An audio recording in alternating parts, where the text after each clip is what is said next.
चीजें उन लोगों पर हमला कर देती हैं। गांव वालों को कुछ समझ नहीं आता, वो कहते हैं ये क्या हो रहा है, ये तो बेजान चीजें थी।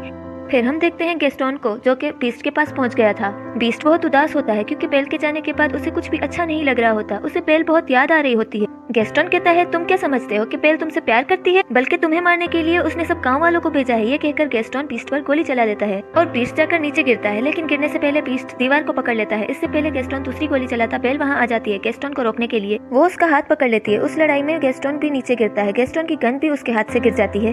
बीस्ट ऊपर आने की कोशिश करता है, तब बेल उसे बताती है कि मैंने गांव वालों को रोकने की बहुत कोशिश की, लेकिन वो नहीं रुके। बेल को वहाँ देखकर बीस्ट में हिम्मत पैदा हो जाती है और वो गैस्टोन का मुकाबला करने उसके पास जाता है और उसे गर्दन से पकड़कर ऊपर उठाता है। बीस्ट गैस्टोन को काफी ऊंची दीवार से नीचे फेंकने ही वाला होता है कि गैस्टोन बीस्ट से बहुत रिक्वेस्ट करता है कि प्लीज मुझे मत फेंको, प्लीज बीस्ट मुझे छोड़ दो। बीस्ट कहता है कि मैं बीस्ट नहीं हूँ। ये कहकर बीस्ट गैस्टोन को छोड़ देता है और कहता है चले जाओ यहाँ से, और गैस्टोन वहाँ से चला जाता है और बीस्ट बेल के पास आ जाता है।